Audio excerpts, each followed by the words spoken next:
Welcome to middle education. मेरे पास class 9th वाले बच्चों का बहुत ज़्यादा मैसेज आ रहा था कि सर आप 10th के बच्चों को ज़्यादा पढ़ाते हो, प्लीज़ हमारे लिए भी वीडियो बनाइए, हम भी अपने क्लास में टॉप कर सकें। तो फाइनली अब मैं तुम्हारे सामने हिंदी का फुल सोल्यूशन लेकर के आ चुका हूँ। इस वीडियो में प्रश्न क्रमांक 1 से लेकर के और आगे बढ़ते बढ़ते बढ़ते इन सभी क्वेश्चंस को कंप्लीट करेंगे और प्रश्न क्रमांक 23 तक का फुल सोल्यूशन देखने वाले हैं अथवा सहित। तो वीडियो में एंड तक बने रहना, सारे क्वेश्चन को बहुत अच्छे सॉल्व करेंगे और याद करने का भी प्रयास करेंगे। देखिए स्टूडेंट्स, आपके हिंदी का प्रश्न पत्र कुछ इस प्रकार से देखने को मिलेगा। यहाँ पर स्पष्ट रूप से मेंशन है कक्षा 9वीं अर्धवार्षिक परीक्षा वर्ष 2025-26 और हिंदी। अगर मैं हिंदी के पेपर की बात करूं तो 75 नंबर का हमारा पेपर रहेगा और समय 3 घंटे मिलेंगे। टोटल हमारे एग्जाम में 23 प्रश्न देखने को मिलेगा। आगे बढ़ते हैं तो यहाँ पर बहुत सारे निर्देश मेंशन है, जैसे सभी प्रश्न को हल करना अनिवार्य है। 1 से लेकर के 5 तक जितने भी क्वेश्चन रहेगा सभी वस्तुनिष्ठ प्रश्न रहने वाले हैं, मतलब 30 प्रश्न 30 नंबर का रहेगा। आगे कुछ आपको 2 अंकीय प्रश्न देखने को मिलेगा, कुछ मिलेगा 3 अंकीय और कुछ आपको 4 अंकीय क्वेश्चन भी देखने को मिलेगा। इस प्रकार से हमारे रहने वाला है प्रश्न पत्र। आगे बढ़ते हैं। हमारा प्रश्न क्रमांक 1 क्या कह रहा है कि सही विकल्प चुन करके लिखो। इसमें पहला नंबर कह रहा है कि कबीर दास की रचना है, इनमें से कौन सी रचना कबीर दास की है? ऑप्शन देखो, साकेत, बीजक, कुरुक्षेत्र, यामा। तो इसका सही आंसर लगाना है ऑप्शन नंबर बा, बीजक इज करेक्ट आंसर, यही कबीर दास की रचना है। दूसरा नंबर कह रहा है कि छायावाद के प्रमुख कवि हैं। छायावाद के कितने कवि प्रमुख हैं? तो 4 कवि प्रमुख हैं, ये आपको लिखना है। हमारा दूसरा नंबर कह रहा है कि कामयानी है खंड काव्य, महाकाव्य, मुक्तक काव्य, इनमें से कोई नहीं। तो कामयानी जो है वह एक महाकाव्य है, तो यहाँ पर ऑप्शन नंबर बा में टिक करेंगे। नेक्स्ट कहता है कि विभावानुभाव संचारी संयोगाद्रास निष्पत्ति, यह सूत्र किसका है? दांडी का है, भरत मुनि का है, आचार्य कौशिक या आचार्य भामा का है? तो यहाँ पर सही आंसर लिखना है ऑप्शन नंबर बा, आचार्य भरत मुनि। नेक्स्ट हमारा 5वां नंबर कह रहा है कि जहां किसी शब्द की आवृत्ति 1 से अधिक बार आए किंतु उसका अर्थ अलग अलग हो, वहां कौन सा अलंकार कहलाता है? तो यहाँ पर आपका हो जाएगा यमक अलंकार। इसका उदाहरण है जैसे कनक कनक ते सौगुनी मादकता अधिखाए, या पाए बौराय नर, या खाए बौराय। आगे हमारा 6वां नंबर कहता है किसी भी बात पर अतिरिक्त बल देने के लिए जिन शब्दों का प्रयोग किया जाता है उसे क्या कहते हैं? अगर किसी भी वाक्य पर आपको अतिरिक्त बल देना है उसे कहते हैं निपात शब्द। जैसे राम बाजार जाता है, मैंने साधारण वाक्य बोला, अब मैं बोला राम भी बाजार जाता है, तो मैंने भी जोड़ा, वो आपका निपात शब्द कहलाएगा। आगे कह रहा है प्रश्न क्रमांक 2, रिक्त स्थान की पूर्ति कीजिए। पहला नंबर कहता है लेखिका महादेवी वर्मा के बाबा फारसी और डैश डैश भाषा के जानकार थे। तो लेखिका महादेवी वर्मा के जो बाबा हैं वो फारसी और उर्दू भाषा के जानकार हैं, तो यहाँ पर आपको उर्दू लिखना है। नेक्स्ट हमारा क्वेश्चन क्या कह रहा है? नेक्स्ट कह रहा है दूसरा नंबर की संचारी भाव की संख्या कितनी है? तो संचारी भाव की संख्या 33 है, तो यहाँ पर आपको 33 लिखना है। तीसरा नंबर कह रहा है कि सच्चे प्रेमी को जब प्रेमी मिल जाती है तो सब विष क्या होती है? तो सब विष अमृत हो जाती है, तो आपको यहाँ पर अमृत लिखना है। नेक्स्ट हमारा कह रहा है चौथा नंबर कि महाकाव्य में जीवन का कैसा चित्रण होता है? तो महाकाव्य में जीवन का समग्र चित्रण होता है, तो आपको यहाँ पर समग्र या संपूर्ण लिखना है। चलिए इस प्रकार से ये होता है कंप्लीट। आगे बढ़ते हैं। नेक्स्ट हमारा 5वां नंबर क्या कह रहा है कि पात्रों के संवादों से प्रस्तुत रचना क्या कहलाती है? तो पात्रों से संवादों की प्रस्तुत रचना संवाद लेखन कहलाती है, तो आपको लिखना है संवाद लेखन। क्या लिखेंगे? संवाद लेखन। आगे बढ़ते हैं। नेक्स्ट 6वां नंबर कह रहा है रीढ़ की हड्डी एकांकी में कुल डैश डैश पात्र हैं, तो कुल यहाँ पर 6 पात्र हैं, तो आपको 6 लिख देना है। आगे हमारा प्रश्न नंबर 3 कह रहा है सत्य सत्य लिखो। लेखिका मृदुला गर्ग ने अपनी नानी को देखा था, तो नहीं देखा था उन्होंने अपनी नानी को, तो इसमें असत्य कर दोगे। जिस कारण मन में भाव जागृत होते हैं क्या उसे आलम्बन कहते हैं? तो बिल्कुल सही है, ये सत्य हो जाएगा। नेक्स्ट हमारा तीसरा नंबर कह रहा है कि कामयानी के रचयिता तुलसीदास हैं, तो बिल्कुल यहाँ पर असत्य हो जाएगा। नेक्स्ट हमारा चौथा नंबर कहता है कि दंड का विलोम सजा होगा, तो यहाँ पर आपको असत्य कर देना है। 5वां नंबर कह रहा है कि नानी के मन में देश के आजादी के प्रति जुनून था, तो बिल्कुल यहाँ पर सही कर देना है। नेक्स्ट कहता है कि शंकर बाबू वीकेंड पर घर आए थे, तो ये आपका असत्य हो जाएगा। इस प्रकार से केवल दूसरा और 5वां सही है, बाकी सब कुछ गलत है। आगे बढ़ते हैं। प्रश्न क्रमांक 4, सही जोड़ी बनाइए। यहाँ पर पहला नंबर कहता है बाख, तो बाख का हो जाएगा आपका कश्मीरी कवित्री, इससे मैच करना है, तो ये जाएगा पहले नंबर का। दूसरा नंबर कह रहा है सब विष, तो सब विष अमृत होय, तो ये हो जाएगा अमृत होय दूसरा नंबर। नेक्स्ट कह रहा है क्यों गाती है, तो इसका सही आंसर हो जाएगा कोकिला, तो ये हो जाएगा आपका तीसरा नंबर। नेक्स्ट कह रहा है कि ग्रामश्री, तो इसका सही आंसर हो जाएगा आपका सुमित्रा नंदन पंत, तो ये हो जाएगा चौथा नंबर। नेक्स्ट कह रहा है कि सर्वेश्वर दयाल शर्मा, तो इसका सही आंसर हो जाएगा आपका बाल पत्रिका पराग, तो ये हो जाएगा 5वें नंबर का। और अंतिम में क्या कहता है कृष्ण भक्ति, तो कृष्ण भक्ति थी मीराबाई, तो ये हो जाएगा आपका 6ठा नंबर। इस प्रकार से होता है कंप्लीट। आगे बढ़ते हैं, प्रश्न क्रमांक 5 कह रहा है कि एक वाक्य में उत्तर दो। पहला नंबर कहता है कि गांव में शहरी मेहमान मतलब दामाद को सज धज कर कौन आया था। मतलब ये कह रहा है कि सज धज कर के कौन आया था, तो सज धज कर के लिए आया था मेघ या फिर बादल, कुछ भी लिख सकते हो, दोनों में से आपको एक लिखना है और आपको पूरा नंबर दिया जाएगा, दोनों में से कोई एक लिखते हो तो। नेक्स्ट कह रहा है कि प्रबंध काव्य के कितने भेद होते हैं, तो प्रबंध काव्य के 2 भेद होते हैं, तो आपको यहाँ पर सिंपल सा 2 लिखना है। नेक्स्ट कहता है हमारा तीसरा नंबर, रसाक्तम वाक्यम अर्थात रसयुक्त वाक्य ही क्या कहलाता है, तो काव्य कहलाता है, तो आपको यहाँ पर काव्य लिखना है। नेक्स्ट हमारा कह रहा है संस्मरण किसे कहते हैं, तो संस्मरण क्या होता है, किसी भी चीज को आंखों देख करके लिखना संस्मरण कहलाता है, किसी के बारे में लिखना संस्मरण कहलाता है। नेक्स्ट कहता है कि समास कितने प्रकार के होते हैं, तो समास 6 प्रकार के होते हैं। हमारा 6ठा नंबर कहता है कि लेखिका की परदादी ने मंदिर जाकर के क्या मन्नत मांगी थी, तो उन्होंने मंदिर जाकर के मन्नत मांगा था कि जो भी हमारा मतलब बहू का बच्चा हो वो लड़का ना हो बल्कि लड़की हो, तो लड़की की मन्नत मांगी थी, बस आपको इतना लिखना है।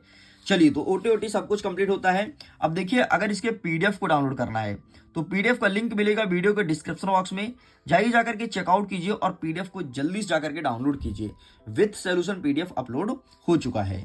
आगे बढ़ते हैं, हमारा प्रश्न क्रमांक 6 कह रहा है कि कोयल की कूकू सुनकर के कवि माखनलाल चतुर्वेदी ने कौन सी प्रतिक्रिया दी, और इसी के अथवा पूछा कि प्रबंध काव्य के कितने भेद हैं, हमें बताना है। तो आइए देखते हैं इसका सही आंसर क्या होगा। तो ये रहा सबसे पहले, ये माखनलाल चतुर्वेदी की क्या प्रतिक्रिया थी, ये लिखना है।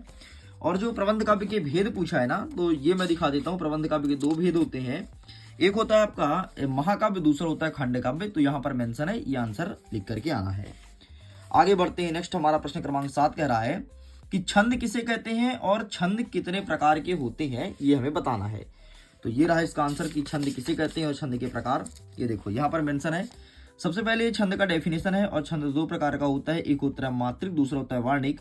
तो पहले वार्णिक का डिटेल करना है, फिर इसके बाद आपको मात्रिक का डिटेल करके चले आना है। आगे बढ़ते हैं नेक्स्ट क्वेश्चन की तरफ। नेक्स्ट इसी के अथवा में कहता है कि मानवीकरण अलंकार को परिभाषित कीजिए। अलंकार में हमें बताना है मानवीकरण अलंकार, तो ये रहा, टेक अ स्क्रीनशॉट, इसका भी फोटो क्लिक कर लीजिए। आगे बढ़ते हैं, नेक्स्ट हमारा 8वां नंबर कह रहा है कि कवि रसखान और माखनलाल चतुर्वेदी के कला पक्ष लिखना है, साथ ही 2 विशेषताएं बतानी है। वैसे इसका पीडीएफ में आपको दे दूंगा, लिंक वीडियो के डिस्क्रिप्शन बॉक्स में है। अलग अलग मैंने कवि परिचय को बहुत अच्छे से लिखा है, वहां से देख लीजिएगा। लेकिन फिर भी अगर आप आंसर देखना चाहते हो, मैं दिखा देता हूँ, इसका आंसर हमारे पास अवेलेबल है।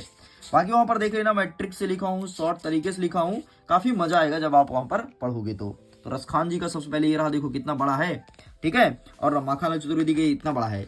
लेकिन मैंने बहुत ही शॉर्ट तरीके से लिखा गया है, और वो तरीका लिखा हूं जो एमपी बोर्ड हमेशा बोलता है और जो कक्षा 10वीं में लिखने पर नंबर भी देता है, वैसे मैं लिखा हूं। आगे हमारा नेक्स्ट कह रहा है कि गोलंबर के पास जनसंपर्क आगे हमारा नेक्स्ट कह रहा है कि गोलंबर के पास जनसंपर्क की गाड़ी क्या ऐलान कर रही थी, और इसके अथवा पूछा है कि सवैया की परिभाषा उदाहरण सहित बताना है।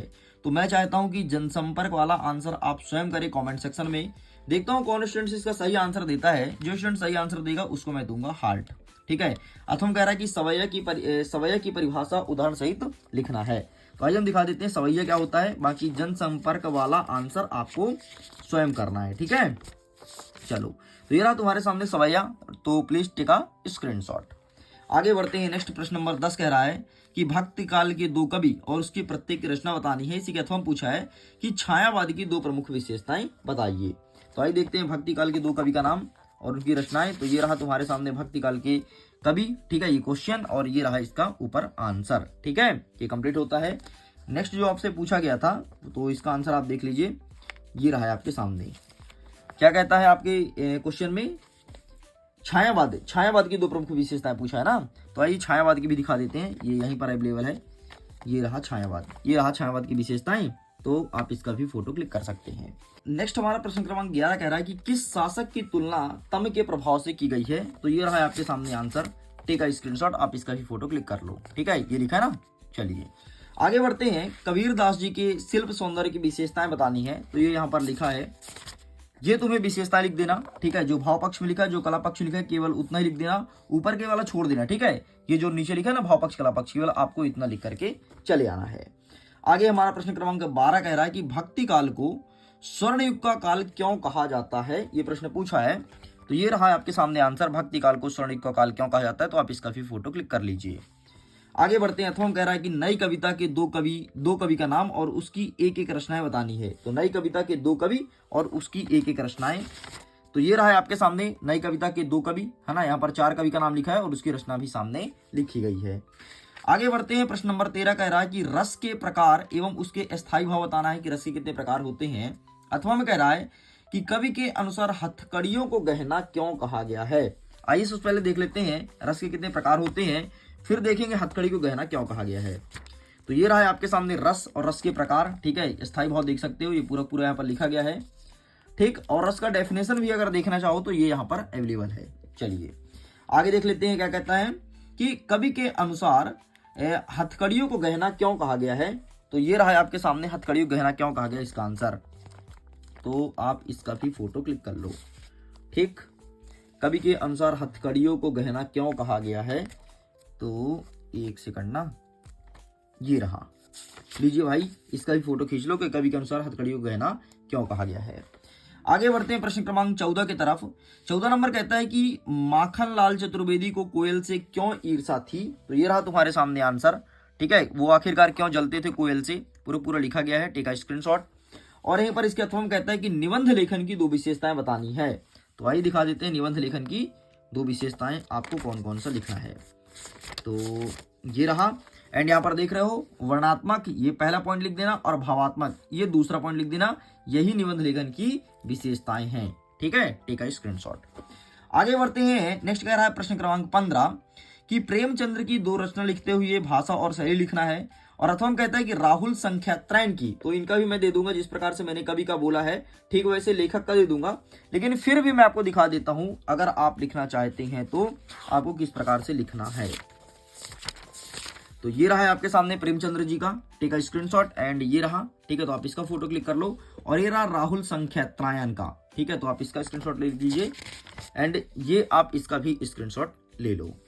चलिए आगे बढ़ते हैं। नेक्स्ट क्या कह रहा है 16 नंबर, यमक अलंकार की परिभाषा देना है उदाहरण सहित। और अथवा कहता है कि लेखक ने तिब्बत की यात्रा किस देश में की और लिखिए।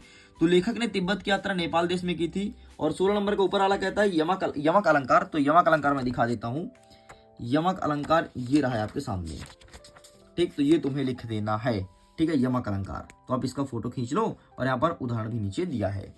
चलिए आगे बढ़ते हैं। 17 नंबर कह रहा है कि किस घटना ने सलीम अली के जीवन को ही बदल दिया था। तो ये रहा इसका आंसर, ठीक है। किस घटना ने सलीम अली के जीवन को बदल दिया था।